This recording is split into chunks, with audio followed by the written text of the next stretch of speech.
सभी भक्तजनों को जय सिया राम। जय हो हनुमान जी महाराज की जय। जय हो गुरुदेव बाबा नीम करौरी महाराज की जय। भक्तजनों, मैं आज आपको भाग 1 से अध्याय 1 में दो माताओं से जना, जिसका शीर्षक है, उसका पाठ सुनाऊंगा। कृपया ध्यान से सुने। द्वंद्व एवं भ्रम का वातावरण था। जिस स्थान पर हनुमान जी के मातंग शिष्य बसे हों, वहां पर ऐसा होना आश्चर्य की बात थी। सुचेता एवं विचेता नामक दो महिलाएं चिता नामक एक बालक की वास्तविक माता होने का दावा कर रही थी। यह कैसे संभव था? एक बालक दो कोखों से कैसे जन्म ले सकता था? मातंगों के मुखिया श्री बाबा मातंग ने अपने समाज के विद्वानों तथा विदुषियों की एक सभा बुलाई ताकि सुचेता और विचेता के बीच हो रहे इस द्वंद्व को समाप्त किया जा सके। बाबा मातंग एक पतली देह और छोटे कद के वृद्ध थे। उनका छोटा सा चेहरा, उनकी छितरी हुई श्वेत दाढ़ी और लंबे अव्यवस्थित बालों के पीछे ढका हुआ था। सभा को संबोधित करते हुए बोले, हे पुण्य आत्माओं, हम यहाँ ऐसी परिस्थिति पर विचार करने के लिए एकत्रित हुए हैं जो हमारे समाज के ऊपर अज्ञान और भ्रम के काले बादल बनकर गरज रही है। हम सभी जानते हैं कि लगभग 1 वर्ष पहले सुचेता ने चिता को जन्म दिया था, किंतु 2 रात्रि पहले जब अमावस्या की रात थी, तब से विचेता के मन में न केवल चिता के प्रति वात्सल्य उमड़ रहा है, अपितु ऐसी स्मृतियां भी पनप गई हैं जिनके अनुसार उन्हें चिता को जन्म दिया था, और चिता के मन में अपनी वास्तविक माता सुचेता के प्रति लगाव पूर्णतः सूख चुका है। अब वह विचेता को अपनी माता मानने लगा है। सुचेता को संदेह है कि विचेता ने वशीकरण तंत्र मंत्र के द्वारा उसके पुत्र चिता को वश में कर लिया है।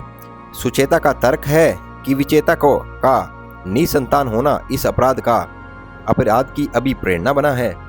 बाबा मातंग का वक्तव्य और विशेषतः अंतिम 2 वाक्य सुनकर सभा में सबसे आगे व्याकुल अवस्था में बैठी विचेता फूट फूट कर रोने लगी।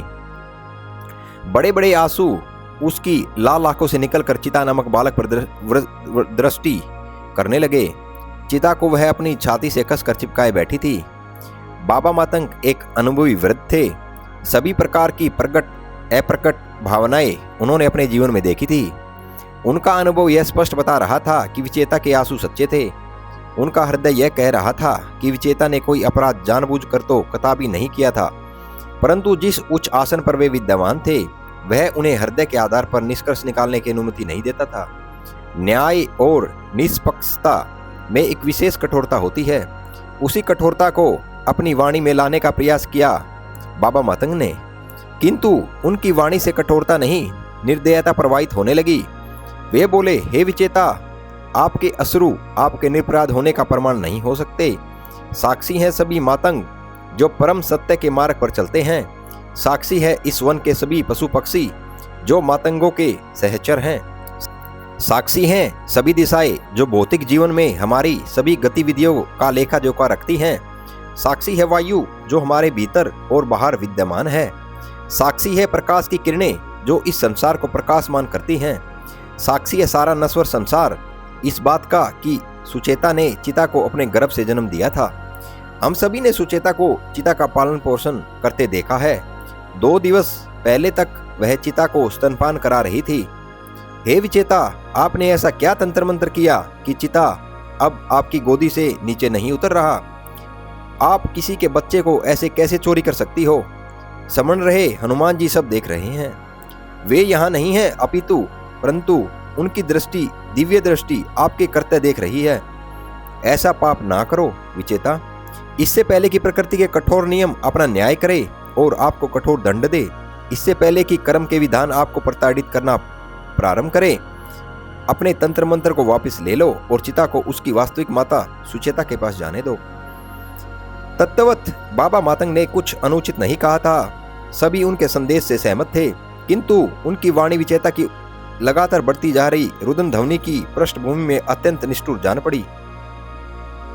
उनकी पत्नी श्रीमती माता मातंग, जो उनके पार्श्व में स्थित उच्च आसन पर विराजमान थी, उनकी ओर एक निंदात्मक दृष्टि डालते हुए नीचे उतरी और विचेता के पार्श्व में आकर बैठ गई।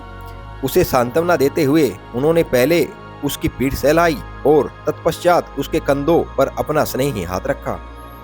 माता मातंग का सहारा पाकर विचेता के हृदय को शीतलता मिली और उसका रुदन भी सवर क्षीण हो गया। वह बोली, मैं सत्य कह रही हूँ, मैंने ही चिता को जन्म दिया था।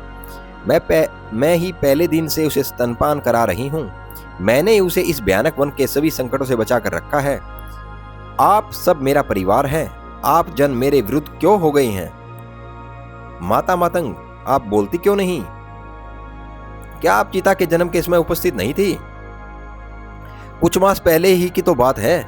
आप कैसे बिसार सकती हैं वह दिन?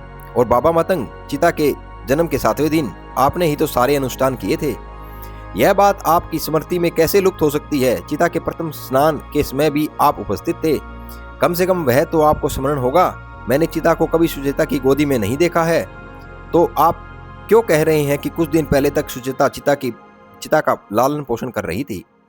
सुचेता कर्कश स्वर में बोली, हाँ विचेता, आपके अतिरिक्त सभी मातंगों को मतिभ्रम हो गया है। हे मूर्ख, अभी भी समय है। चेत में आ जा और मुझे मेरा पुत्र वापस कर दे। इससे पहले कि सुचेता और विचेता की जिह्वाएं खड़क बनकर उन्हें आपस में उलझती, बाबा बोले, मतिभ्रम? अब जबकि इस संभावना पर मेरा ध्यान आकर्षित हुआ है, मुझे लगता है कि हम सब एक भ्रमजाल में फंस गए हैं। यह संभव है कि विचेता को छोड़कर अन्य सभी मातंगों की स्मृतियों में कुछ इस तरह हेरफेर हो गई है कि हम सब सुचेता को वास्तविक माता समझ बैठे, जबकि विचेता। किंतु कैसे? मातंग ने बाबा के वक्तव्य को बीच में ही काट दिया। वे बोली, ब्रह्मांड में ऐसी कौन सी दुष्ट शक्ति है जिसने स्वयं हनुमान जी द्वारा संरक्षित उनके शिष्यों के साथ ऐसा करने का दुस्साहस किया है? यदि हम यह माने कि हम सभी किसी दुष्ट शक्ति द्वारा रचित एक भ्रमजाल में फंसे हुए हैं, तो इस विषय पर चर्चा करना भी बेकार है, क्योंकि ऐसा करने का अर्थ होगा भ्रमजाल के मूल नियमों की पराधीनता स्वीकार करना। हमें किसी ऐसे तृतीय पक्ष की शरण में जाना चाहिए जो इस भ्रमजाल के बाहर निष्पक्ष एवं स्वाधीन हो। बाबा मातंग पश्चिमी पहाड़ियों के पीछे स्थिज में अस्त हो रहे सूर्य की ओर देखते हुए बोले। बाबा के इस तर्क को सुनकर विचेता के रुदन सिसकिया क्षीण होते होते मात्र हिचकिया रह गई। सुचेता पर उनके तर्क का विपरीत प्रभाव पड़ा। वह जलाते हुए बोली, नहीं, मैं किसी भ्रम से ग्रस्त नहीं हूं। मैं ही चिता की वास्तविक माता हूं। मति भ्रम से ग्रस्त व्यक्ति भी ऐसा ही बोलेगा, वह किसी भ्रम में नहीं है। बाबा विनम्रता से बोले, अंधकार की पहचान करने के लिए पहले प्रकाश से परिचय होना आवश्यक है, अन्यथा हम अंधकार को ही प्रकाश मान बैठते हैं। जैसा कि मैंने कहा, चर्चा का कोई औचित्य नहीं है। हम अपने पूर्वजों से विचार विमर्श करने जा रहे हैं जो अतीत में निवास करते हैं। मुझे पूर्ण विश्वास है कि वे इस विषय पर निष्पक्षता से विचार कर सकते हैं और हमें बता सकते हैं कि इस द्वंद्व और भ्रम का मूल क्या है। सूर्य अस्त हो रहा है, दिन पूर्ण होने को है। रात्रि, जो पूर्वजों के संपर्क साधने का सबसे उचित समय है, शीघ्र ही इस दरा का आलिंगन करने वाली है। मुझे समय नष्ट किए पहाड़ी के शिखर पर पहुंचना चाहिए। बाबा के तर्क ने सुचेता को भ्रम में फंसे होने की संभावना को स्वीकार करने को बाध्य कर दिया। हिचकिचाते हुए उनसे निवेदन किया, बाबा, क्या मैं भी आपके साथ आ सकती हूँ? भ्रमजाल में फंसे होने की संभावना का विचार मेरे मन को आतंकित कर रहा है। ठीक है, बाबा बोले, किंतु यदि आप आ रही हो तो विचेता को भी आना चाहिए। मेरे लिए आप दोनों एक ही समान हो। विचेता ने दृष्टि मात्र से एक प्रश्न पूछा, जिसके उत्तर में बाबा बोले, हाँ, आप चिता को भी साथ ला सकती हो। लगभग 2 घंटे की थका देने वाली किंतु आशापूर्ण चढ़ाई के पश्चात वे पहाड़ी के शिखर के स्थित उस चट्टान की तलहटी में पहुंच गए जिसे मातंग पूर्वजों की चट्टान के नाम से पुकारते थे। चूंकि मातंग इस चट्टान पर प्राय रात्रि के समय आते थे, उन्होंने उसके ऊपरी छोर में एक कुंडली तलाश रखी थी जिसमें रस्सी अटकाकर सहजता से चढ़ाई की जा सकती थी। किंतु उस शाम जब बाबा ने रस्सी का एक सिरा ऊपर की ओर फेंका और दूसरा सिरा, जो उनके हाथ में रहना चाहिए था, फिसल गया। घने अंधकार में उन्हें अपने हाथ भी दिखाई नहीं दे रहे थे। ये मानकर कि रस्सी का एक सिरा ऊपर चट्टान की कुंडली में अटक गया होगा और रस्सी लटक गई होगी, उन्होंने कदाचित लटकती हुई रस्सी को ढूंढने के लिए इधर उधर हवा में हाथ मारे। पूर्वजों से संपर्क साधने हेतु आए मातंग शीघ्र ही चट्टान की तलहटी पर हताश होकर बैठ गए। बाबा वापिस अपने डेरे में जाने का मन बना ही रहे थे कि उन्हें अपनी आंखों के सामने रस्सी झूलती हुई दिखाई दी। उन्होंने उसे तुरंत पकड़कर एक झटका दिया। तब वे आश्वस्त हो गए कि रस्सी चढ़ाई के लिए उपयुक्त थी। वे चढ़ाई करने लगे। उनका ध्यान रस्सी की असाधारण कोमलता पर गया, किंतु उनके हाथ फिसल नहीं रहे थे। जिस तीव्रता से एक गिलहरी वृक्ष पर चढ़ती है, उसी तीव्रता से वे चट्टान पर चढ़ गए। ऊपर चढ़ने के पश्चात जब उन्होंने संतोषपूर्वक नूतन हवा में श्वास ले ली, तब उनका ध्यान इस बात पर गया कि जिस रस्सी से वे चढ़कर ऊपर आए थे, वह कुंडली में नहीं अटकी हुई थी। आश्चर्यजनक रूप से रस्सी चट्टान पर ऐसे ही पड़ी हुई थी। रस्सी का छोर देखने की जिज्ञासा में उन्होंने सामने अंधकार में दृष्टि डाली और उन्हें दिखाई दिया ब्रह्मांड का एक छोर एक प्रकाशमय आकृति जुगनू की भांति दैदीप्यमान थी। उन्होंने उस आकृति को पहचानने में तनिक भी देर नहीं की। वे कोई और नहीं अपितु चिरंजीवी हनुमान जी महाराज थे। जिस वस्तु के सहारे बाबा मातंग चट्टान पर चढ़े थे, वह कोई रस्सी नहीं थी, वह तो हनुमान जी की पूंछ थी। वे चट्टान के ऊपर ध्यान मुद्रा में विराजमान थे। एक श्वेत तेजोमंडल उनके दिव्य मुख को शोभित कर रहा था। उनकी मुस्कान से एक विचित्र आभा सुप्रीत होकर अंधकार में घुल सी रही थी। बाबा मतंग को जैसे सोने की खान मिल गई थी। वे अपने पूर्वजों से मिलने आए थे और उन्हें मिल गए थे सभी पूर्वजों के चिरंजीवी गुरु बाबा हनुमान जी महाराज। अपने चिरंजीवी गुरु के अकस्मात दर्शन पाकर बाबा मतंग का मुंह खुला का खुला रह गया और आंखों की पुतलियां चौड़ी हो गई। कुछ क्षण पश्चात उनका अपनी स्वयं की देह से संपर्क टूट चुका था। उन्हें लग रहा था जैसे वे एक प्रकाश बिंदु हैं, किंतु उनकी देह कहीं लुप्त हुई नहीं थी। यदि कोई सामान्य व्यक्ति वहां होता तो उन्हें हनुमान जी दिखाई ही नहीं देते। उसे केवल बाबा मतंग चट्टान के मध्य मतिबंध अवस्था में गिरते उठते और लुढ़कते दिखाई देते। मुख्य धारा के किसी तर्कशील व्यक्ति को बाबा मानसिक रोगी जान पड़ते और किसी भक्त को संभवतः ऐसा प्रतीत होता कि उनमें हनुमान जी की दिव्य शक्ति प्रवेश कर गई थी। हनुमान जी बाबा देह में दिखाई दे रहे थे। उन्होंने देखा कि बाबा की देह पहले कुछ समय तक ऐसे कांपी जैसे वह भयंकर ज्वर से पीड़ित हो। तत्पश्चात चट्टान पर ऐसे पसरी जैसे कोई वस्त्र गिरा हो। तत्पश्चात हनुमान जी के चारों ओर ऐसे लुढ़कने लगी जैसे घूमता हुआ लट्टू। नश्वर देह किसी अनश्वर शक्ति के समीप कैसे व्यवहार करेगी, कोई नहीं बतला सकता। कुछ क्षण की इस भ्रांतचित गतिविधि के पश्चात बाबा मातंग हनुमान जी के चरणों में साष्टांग नमस्कार की अवस्था में स्थापित हो गए। रात्रि के सन्नाटे में चट्टान पर गिर रही उनकी आंसुओं की बूंदों की ध्वनियां स्पष्ट सुनाई दे रही थी। उठो बाबा, हनुमान जी स्नेहहीन आदेश हुआ। स्नेह जताते हुए हनुमान जी ने स्वयं नीचे झुके और बाबा के कंधों को स्पर्श करके उन्हें उठाया। बाबा न केवल शारीरिक रूप से खड़े हुए अपितु मानसिक रूप से भी वे अपनी देह में लौट आए। देखा कि सुचेता, विचेता और चिता भी उनके पार्श्व में खड़े हैं तो उन्हें चट्टान पर आने का उद्देश्य स्मरण हो आया। कोई शब्द उन्हें नहीं सूझा तो वे आदर पूर्वक सिर झुकाकर खड़े रहे। वे प्रतीक्षा करने लगे कि हनुमान जी उनके मन के विचारों को पढ़कर स्वयं ही वार्ता प्रारंभ करें। अपने विचारों को मस्तिष्क पटल पर लाने के लिए वे सोचने लगे कि कैसे सुचेता और विचेता के बीच के द्वंद्व के चलते वे यह तक भूल चुके थे कि उनके इष्ट देव एवं गुरु हनुमान जी का आगमन पिछले कई माह से अपेक्षित था। हनुमान जी को उन्होंने पिछली बार 4 दशक पहले देखा था, जब वे 41 वर्ष पूर्व पुनः आने के वचन के साथ विदा हुए थे। वह कोई सामान्य वचन नहीं था, वह चिरंजीवी हनुमान जी का चिरकारिक वचन था जिसे वे सदियों से पूरा करते आ रहे थे। मातंग समाज जंगल में अपना स्थान बदलता रहता है, परंतु वे कहीं भी हो, हनुमान जी हर 41 वर्ष पश्चात उनसे मिलने आते हैं। बाबा मतंग ऐसे लघुकाय अनुभव कर रहे थे जैसे उनकी काया के सहस्त्रों अशुद्धियां निकल गई हों। जब हनुमान जी की चुप्पी उन्हें भारी लगने लगी तो वे यजमान की भूमिका धारण करते हुए बोले, हे देव, हम नश्वर मनुष्यों के डेरे में आपका स्वागत है। मैं मातंग समाज की ओर से आपका आभार प्रकट करता हूँ। मैं जितना धन्यवाद करूँ उतना कम है। हम धन्य हैं कि आप पधारे। हनुमान जी के शांत मुख पर एक व्यापक मुस्कान उभर आई।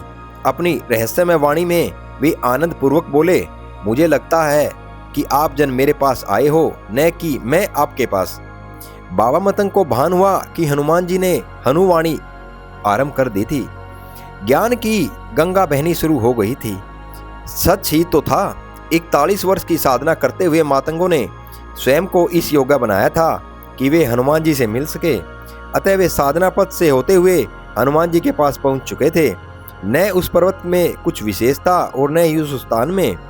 उस स्थान पर मातंगों के सिवाय यदि कोई भी पहुंच जाता तो उसे हनुमान जी दिखाई नहीं देते।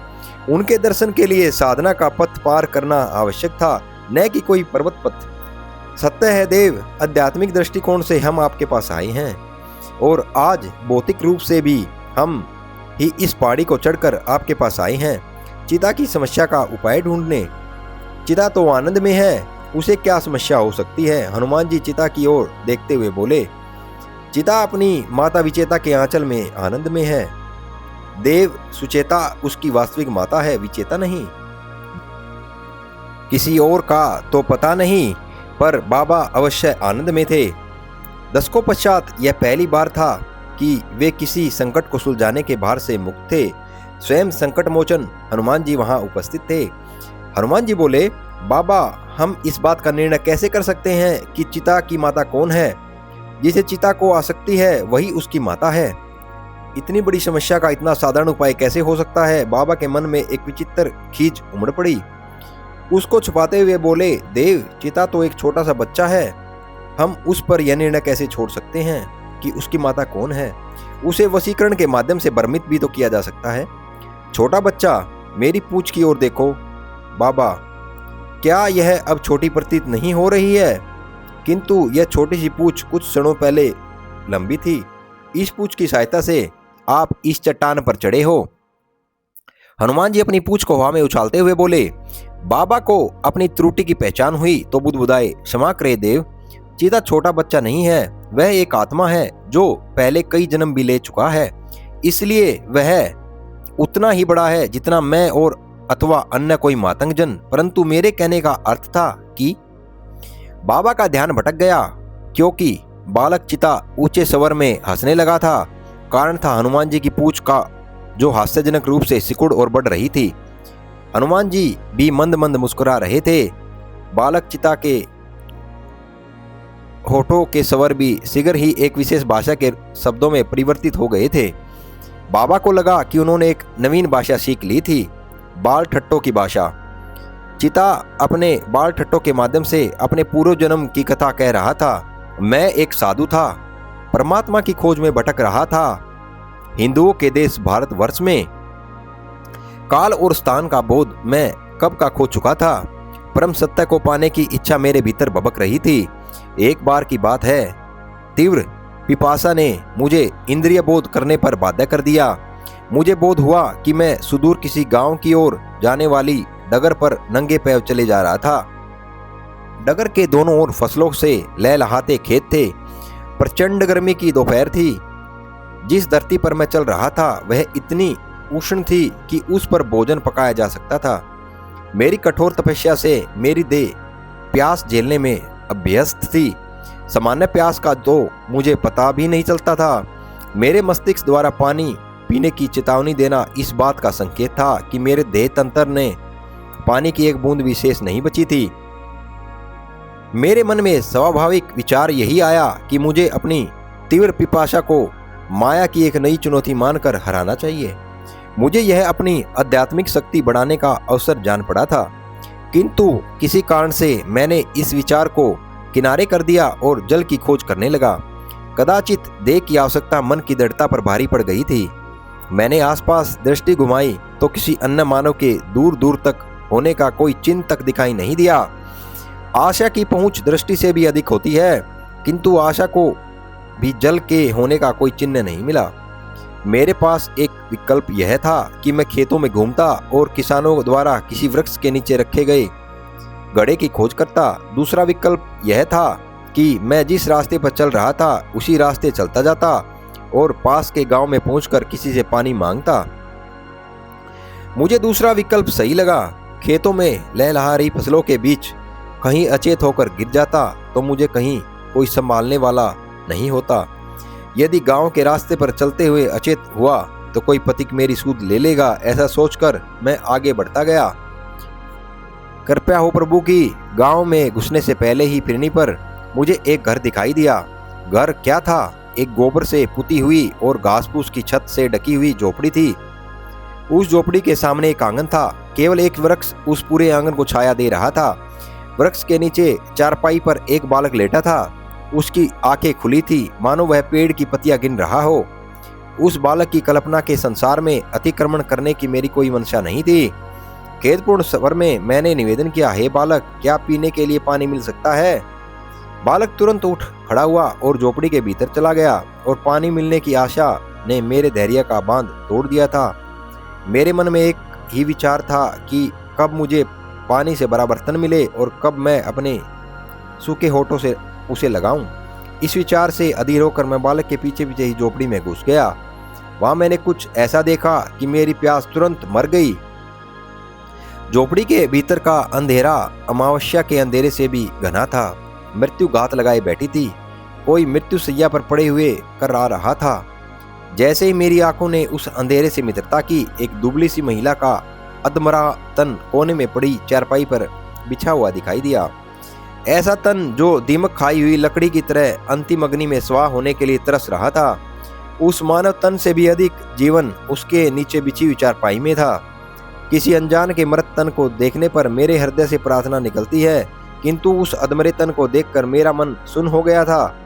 सहानुभूति के ज्वार ने मेरे गले को रूंध दिया था। जब मुझे ध्यान आया कि उस महिला का बच्चा मेरे पास पानी का बर्तन थामे खड़ा था, बड़ी कठिनाई से मैंने 2 शब्द निकाले। मैंने पूछा, क्या हुआ? बच्चे ने कोई उत्तर नहीं दिया। उसने अपनी दृष्टि नीचे कर ली और अपने हाथ में पकड़े हुए पानी के बर्तन को एकटक देखने लगा। परंतु मेरी प्यास तो कब की मर चुकी थी। विचित्र बात थी कि मुझे वह पानी से भरा बर्तन आंख में पड़े कंकड़ की तरह लग रहा था। वहां कुछ पल पहले ही मैं प्यास से मरा जा रहा था, और अब जब पानी सामने था, प्यास से भी अधिक पीड़ाजनक अनुभव ने मेरे मन को जकड़ लिया था। मैं एक साधु था। जब चिकित्सक हाथ खड़े कर देते हैं, तब भक्तजन साधु के पास आते हैं और आस लगाते हैं। मुझे अपने दायित्व का भान हुआ। घुटने के बल बैठकर बालक की आंखों में आंखें डालकर मैंने पूछा, कदाचित मैं आपकी मां को स्वस्थ कर सकता हूं, बताओ उन्हें क्या हुआ है? उसके चेहरे पर ऐसे भाव थे जैसे उसे मेरा प्रश्न समझ नहीं आ रहा था। उसे समझने में कोई रुचि नहीं थी। मैंने सरल प्रश्न पूछा, बालक, आपके पिता कहाँ हैं? बालक ने कोई उत्तर नहीं दिया। तो मैंने झोपड़ी के चारों ओर दृष्टि घुमाई कि कदाचित कोई संकेत मिल जाए। उस महिला की चारपाई के ठीक ऊपर दीवार पर हनुमान जी का एक बड़ा सा चित्र लटक रहा था। दीपक के धुएं से चित्र काला हो चुका था।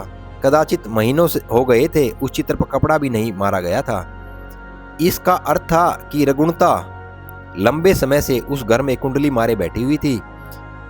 चारपाई के पास पड़ी एक छोटी सी मेज पर रखे दीपक के पास कुछ दवाइयाँ के पत्ते पड़े थे। उस घास फूस की छत के नीचे पड़ी हर चीज अभिशप्त लग रही थी। नरक का एक छोटा सा नमूना लग रही थी वह झोपड़ी। कुछ दिव्य था तो हनुमान जी का वह मैला सा चित्र जिसके ऊपर मेरी दृष्टि अटक जाना चाहती थी। वह चित्र नहीं, चमत्कार की आशा थी। कदाचित उस परिवार ने तो आशा छोड़ दी थी, परंतु मुझे उस चित्र को देखकर बहुत शांति मिल रही थी। चारों ओर हो रही पीड़ा के भयानक नाद से दूर भागकर मेरे मन ने उस चित्र में शरण ले ली थी। कुछ क्षण पश्चात मैं पुनः उस पीड़ा की वास्तविकता में धड़ाम से गिर गया। 2 जनों ने झोपड़ी में प्रवेश किया था। एक उस महिला का पति और दूसरा गांव का कोई काम चलाऊ चिकित्सक लग रहा था। जब रुग्णता ने हर पल को पहाड़ बना दिया हो तो पीड़ानाशक औषधि देने वाला भी भगवान का रूप लगता है। वह भगवान का रूप औषधि की सुई लगाकर उस महिला की पीड़ा का पहाड़ पिघलने लगा। मैंने महिला के पति को सहानुभूतिपूर्ण किंतु प्रश्नात्मक दृष्टि से देखा। वह कुछ पल मेरे खुरदुरे चेहरे में जागता रहा, संभवतः यह आंकने के लिए कि मैं विश्वास का पात्र था या नहीं। तत्पश्चात उसने आसपास देखा। उसका बालक तो सुन नहीं रहा था। पूर्णतः आश्वस्त होने के पश्चात वह धीरे से बोला, मेरी घरवाली है, मृत्यु शैया पर पड़ी है, लंबी असाध्य रुग्णता से ग्रस्त है। असाध्य? आपको किसने कहा? इस काम चलाऊ चिकित्सक ने? अरे मूर्ख, अपनी पत्नी को चिकित्सालय में लेकर जाओ। न जाने क्यों मैं अचानक क्रोध में लाल हो गया था। कहीं न कहीं मैं उस दुखदायी स्थिति का दोष भगवान से हटाकर उस व्यक्ति की मूर्खता पर चिपकाना चाहता था। काम चलाऊ वैद्य ने धैर्यपूर्वक पीछे मुड़कर देखा। इसे कर्क रोग है संत जी, अंतिम चरण का कर्क रोग। जिन राजकीय चिकित्सालयों का व्यय यह भला व्यक्ति उठा सकता था, उन सब के चिकित्सकों ने हाथ ऊपर खड़े कर दिए हैं। इनका उपचार नहीं हो सकता। मैं तो औषधि देकर केवल पीड़ा कम कर रहा हूँ। मुझे कोई प्रत्युत्तर नहीं सूझा तो मैंने हनुमान जी के चित्र की ओर दृष्टि डालकर उन्हें मौन उल्हाना दिया और लाचार होकर झोपड़ी से बाहर आ गया। बहुत मन किया कि मैं अपनी लाचारी अपने पैरों पर निकालूं और घंटों तक चलता रहूं। पहले भी मैंने इस संसार के दुख देखे थे तो घंटों तक गंतव्य चलकर अपने मन को हल्का किया करता था, किंतु झोपड़ी के बाहर पेड़ के नीचे चारपाई पर लेटे उस बालक के पास आकर मेरे पांव थम गए। वह बालक अपने विचारों में खोया हुआ था। मेरी लाचारी लुप्त हो गई और अंतर्मन से करुणा उमड़ पड़ी थी। मैं चारपाई पर बालक के पास बैठकर उसके बालों में हाथ फेरने लगा। जिस मानसिक उथल-पुथल में वह बालक था उसे मैं समझ सकता था। उस बच्चे की चुप्पी देवताओं के क्रोध से भी अधिक भयानक थी। मुझे अपनी आत्मा पर एक ऐसा भार अनुभव हुआ जिसका निराकरण कोई यज्ञ भी नहीं कर सकता था। उसके मुख से कुछ बुलवाने के लिए मैं बोला, आज विद्यालय नहीं गए पुत्र? उत्तर देना तो दूर की बात, उसने अपनी आंखों की भौं तक नहीं हिलाई। भावनाओं के जोर को रोकने के लिए मैंने अपने जाड़ भींचे। बालक के बाल सहलाते हुए मेरी दृष्टि उसके सिर पर पड़ी। उसकी दाईं कलाई पर अग्नि ने चिन्ह छोड़ दिया था। मैंने बातचीत प्रारंभ करने की पुनः चेष्टा की। यह क्या हुआ? पटाखों से जल गए थे क्या? उसने हाथ ऊपर उठाकर उस चिन्ह को देखा। अंततः उसके मुख से शब्द निकले, यह तो भोजन पकाते हुए जल गया था। मेरी भावनाओं का बांध टूट गया। जिस आयु में बच्चा अपनी माता के हाथों से भोजन करता है, उस आयु में इस बच्चे को अपने परिवार के लिए भोजन बनाना पड़ रहा था।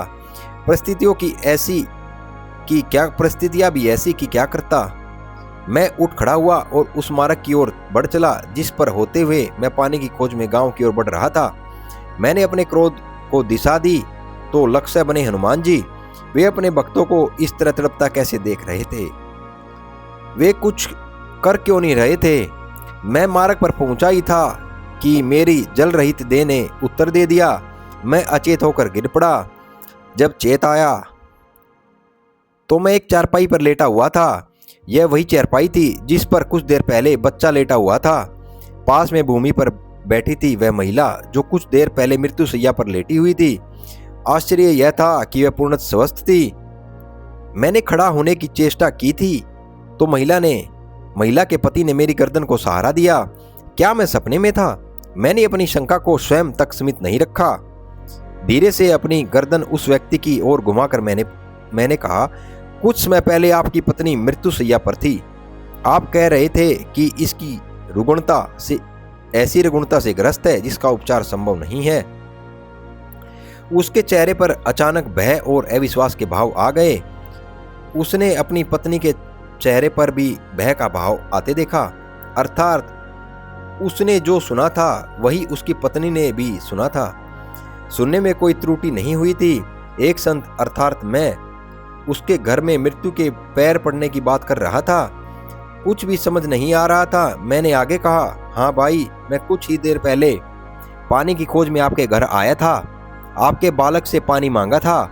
मैं उसके पीछे पीछे झोपड़ी में गया था जहां पर यह महिला मृत्यु शैया पर थी। बहुत कष्ट में थी यह स्त्री। यदि मेरे तन पर भगवे वस्त्र अथवा मेरे चेहरे पर दिव्यता का तेज न होता तो उन्हें मैं पागल जान पड़ता। जो शब्द किसी पर भी पागलपन का ठप्पा लगवा सकते थे वही शब्द मेरे मुख से एक रहस्यमय व्याख्यान जान पड़ते थे। उस पुरुष ने आदरपूर्वक हाथ जोड़कर कहा, हे संत, मैं और मेरी पत्नी दरिद्र श्रमिक हैं। हम पास के खेतों में काम करते हैं और दोपहर के भोजन के लिए घर पर आते हैं। आज जब हम भोजन करने आ रहे थे तो आप हमें मार्ग पर अचेत अवस्था में मिले। हमने तो आपको पहले कभी देखा नहीं है। आप कैसे जानते हैं कि हमारा एक बच्चा है? उसकी माँ को लगा कि उसका बच्चा संकट में था उसने तुरंत अपने बच्चे का नाम पुकारा। बच्चा दौड़ते हुए बाहर आया। उसके हाथ में एक रोटी का टुकड़ा था जिसको वह गुड़ के साथ खा रहा था। मुंह के भीतर के निवाले को शीघ्रता से चबाकर वह अपने माँ के प्रश्नों का उत्तर देने को तैयार हो गया। आश्चर्य यह था कि उसने भी मुझे पहचानने से मना कर दिया। कुछ तो गड़बड़ थी। अब उस माँ से अधिक आशंकाएं मेरे मन में उमड़ रही थी। मैं तुरंत अपने पैरों पर खड़ा हुआ। उस सरल परिवार को शंका की पैनी दृष्टि से देखते हुए मैं बोला, मैं सिद्ध कर सकता हूँ कि कुछ देर पहले मैं इस घर में आया था। हाँ, मैं सिद्ध कर सकता हूँ आपके बच्चे के दाएं हाथ पर जलने का निशान है। उसने मुझे बताया था कि भोजन पकाते हुए उसका हाथ जल गया था। यह सुनकर उसकी माँ के प्राण कंठ में आ गए। वह जिस तरह भूमि पर बैठी थी वैसे ही बैठी रही और अपने बच्चे को कसकर पकड़ लिया। वह आतंकित स्वर में बोली, कृपया करके हमारे साथ ऐसा व्यवहार मत कीजिए। हम दरिद्र जन हैं, उपकार कीजिए। संत जी, हमारा एक ही पुत्र है। हाँ, उसके हाथ पर जले का चिन्ह है, किंतु वह भोजन पकाने के कारण नहीं है। मेरे होते हुए भला वह भोजन क्यों पकाएगा? उसका हाथ गर्म बर्तन से छू गया था जब वह गेंद से खेल रहा था। उपकार कीजिए, हमारे बच्चे को हमसे अलग मत कीजिए। उसने कदाचित सोचा था कि मैं उसके बच्चे को साधु बनाकर अपने साथ ले जाने वाला था। मैं उसके मिथ्याबोध को मिटाते हुए तुरंत बोला, नहीं नहीं, मैं उसे साधु नहीं बनाने वाला हूँ। मैं तो केवल यह सिद्ध करने की चेष्टा कर रहा हूँ कि मैं कुछ देर पहले आपके घर आया था। आपकी झोपड़ी में क्या क्या है वह भी मैं गिना सकता हूँ। एक हनुमान जी का चित्र है, नीचे एक मेज है जिस पर दीपक रखा है। यह सुनकर वह माँ मेरे चरणों में गिर पड़ी और साथ में अपने बच्चे को भी गिरा दिया। जब उसे यह भान हुआ कि मेरे चरणों में उसके परिवार का एक व्यक्ति कम था, उसने अपने पति को भी संकेत करके बुला लिया। वह निर्मल परिवार मेरे चरणों में गिरकर दया की भीख मांगने लगा। मेरे भगवे कपड़े और चेहरे के तेज को देखकर व्यक्ति प्राय मेरे पैर पड़ते थे। इसमें कुछ नया नहीं था, परंतु यह परिवार तो इस तरह मुझसे भीख मांग रहा था जैसे मैं कोई कट्टरपंथी था। आदर से अधिक भय था। उनके इस साष्टांग परिणाम में मुझे स्वयं पर घिन आ रही थी कि मैंने एक सरल परिवार को अनजाने में ही सही अपने चरणों में झुका दिया था। मैं तुरंत मुड़ा और उस परिवार को भूमि पर गिरा छोड़कर गांव के मुख्य मार्ग की ओर चल पड़ा। पीछे से उस माँ का निवेदन स्वर आ रहा था, हे संत जी, आप अतीत, वर्तमान और भविष्य सब देख सकते हैं। हम पर क्रोधित होकर मत जाइए, हमें क्षमा कर दीजिए। स्वयं को दोष देते हुए और मन में सहस्त्र प्रश्नों का बौंडर लिए मैं मुख्य मार्ग पर पहुंचा और गांव की ओर बढ़ चला। गांव शुरू होते ही दाएं हाथ की ओर कुछ पक्के मकान दिखाई दिए और बाएं हाथ की ओर एक सरोवर। कुछ देर पहले भयंकर प्यास के कारण अचेत हुए मनुष्य के लिए सरोवर के दर्शन स्वाभाविक रूप से सुखदायक थे। पानी गहरा नहीं था। गायें चैन से सरोवर के बीच में खड़े होकर जुगाली कर रही थी और उनके गवैये भी, जो अधिकतर किशोर लड़के थे, पानी में मस्ती कर रहे थे। मैंने किनारे पर स्थित एक पीपल के पेड़ के नीचे विश्राम करने का निर्णय लिया, जहां से सरोवर के कुछ अच्छे दर्शन हो रहे थे। सरोवर की सतह को छूकर आ रही ठंडी ठंडी हवा ने जैसे ही मेरे बालों को सहलाया, मुझे नींद आ गई और मैं स्वप्न लोक में चला गया, जहाँ का दृश्य अलौकिक था। वह तो लोक ही अलग है, दृश्य तो अलौकिक ही होंगे, किंतु वह दृश्य मैं अब तक नहीं भूला हूँ।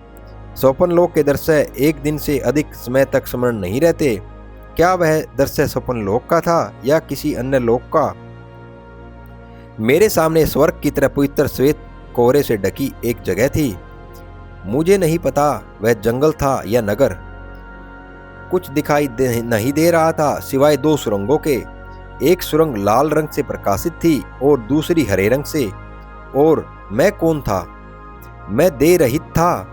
देह थी तो बिल्कुल ही भारहीन थी। वह देह थी या धुआं या मात्र दिव्य प्रकाश किया करती।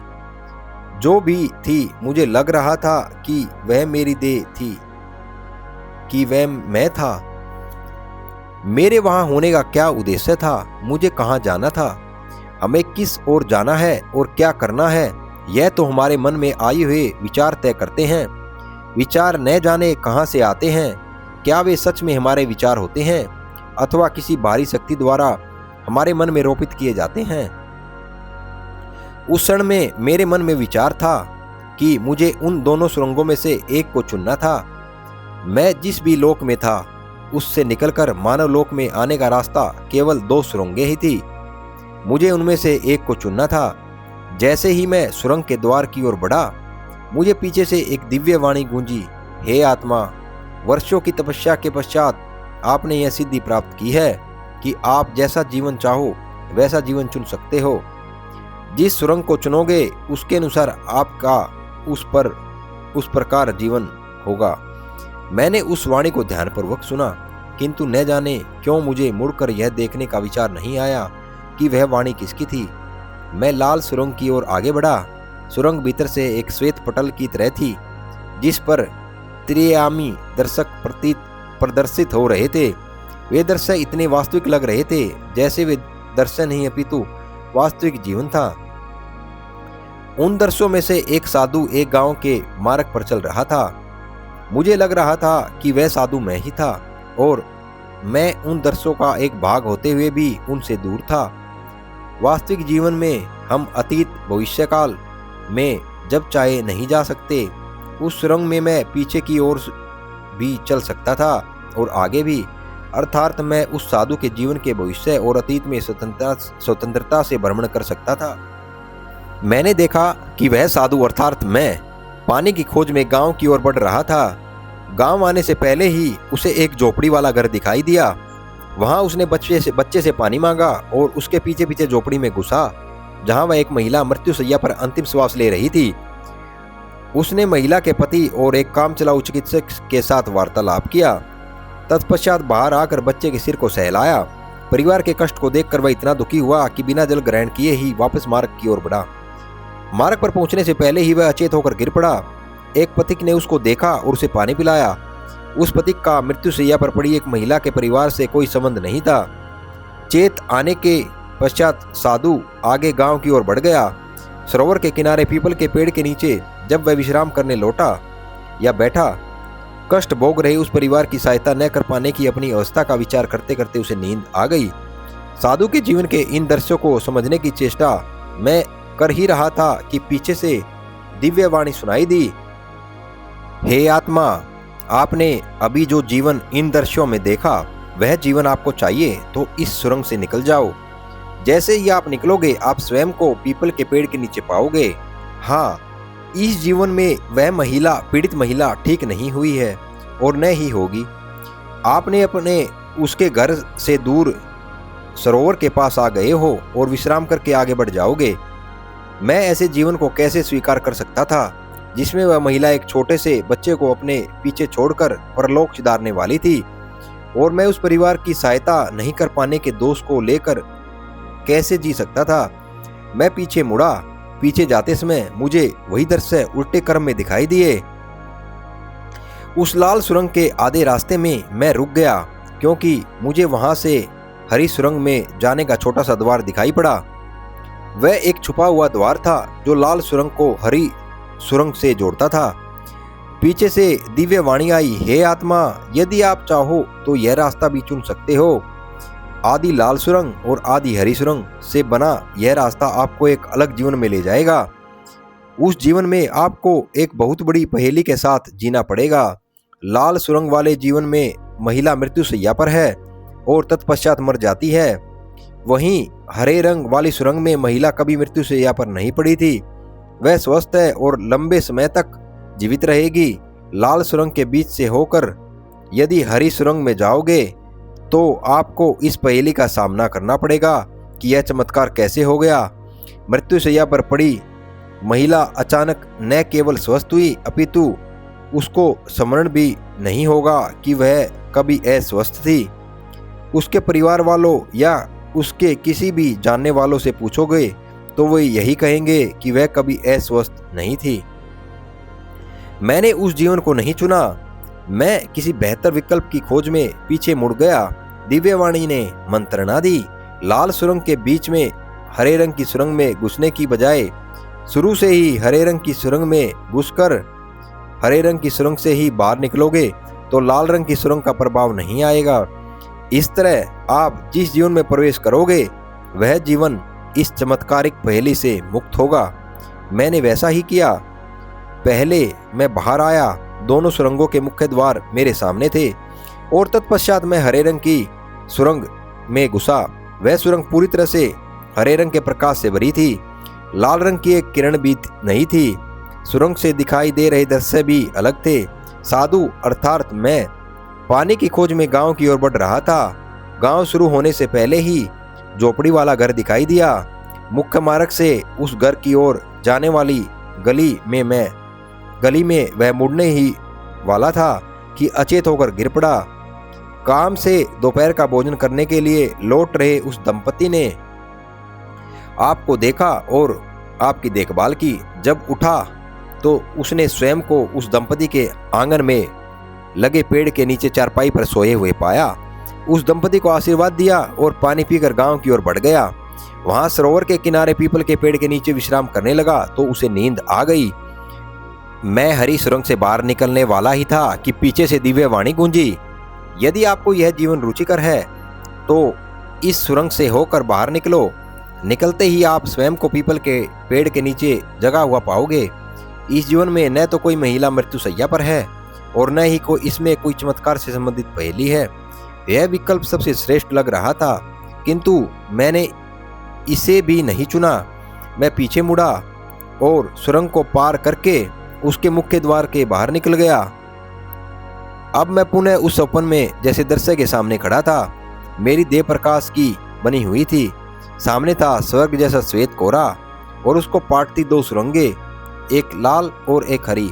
दिव्यवाणी पीछे से गूंजी, हे आत्मा, आपको जीवन में प्रवेश करने के लिए कोई एक सुरंग तो चुननी पड़ेगी। बताओ कौन सी चुनते हो, हरी अथवा लाल? मैंने उत्तर दिया, कोई भी नहीं, सभी जीवन भ्रम मात्र है। वे सब सृष्टि के मंच पर चल रहे नाटक मात्र हैं। मुझे किसी नाटक का भाग नहीं बनना है। दिव्यवाणी ने दृढ़तापूर्वक कहा, यह आपको भ्रम जान पड़ते हैं, क्योंकि आप उनमें से किसी को भी चुन सकते हो। जैसे ही आप किसी एक को चुन लोगे और उसे जीने लगोगे, वह जीवन आपको कठोर सत्य लगेगा। ऐसा सत्य जिसको जीते हुए वास्तविक सुख व दुख अनुभव होता है। मैंने भी दृढ़ता से कहा, मैं सुख व दुख दोनों से मुक्ति चाहता हूँ। मैं जीवन अथवा मरण दोनों से मुक्ति चाहता हूँ। मैं मोक्ष चाहता हूँ। दिव्यवाणी ने पीछे मुड़ने को कहा। मैंने वैसा ही किया। सामने हनुमान जी महाराज खड़े थे। हाँ, वह हनुमान जी की वाणी थी। एक पिता की भांति उन्होंने अपना एक हाथ आगे कर रखा था, जो मैंने तुरंत थाम लिया और उसके पश्चात मैंने मातंग समाज में चिता के रूप में जीवन प्राप्त किया। चिता के ठहाके थम गए। एक क्षण का मौन छाया रहा, जिसमें बाबा सुचेता और विचेता ने चिता द्वारा बताई गई उसके पिछले जन्म की कहानी को आत्मसात किया। कहानी अधूरी थी, जिसे हनुमान जी महाराज ने पूरा किया। उस दोपहर उस गांव में सरोवर के किनारे पीपल के पेड़ के नीचे उस साधु ने देह त्याग दिया और चिता के पिछले जन्म की जीवन कहानी का वहीं अंत हो गया। बाबा ने गहरी श्वास छोड़ते हुए कहा, अपने पिछले जन्म के अंतिम दृश्य में चिता ने उस सुरंग वाली पहेली का सामना किया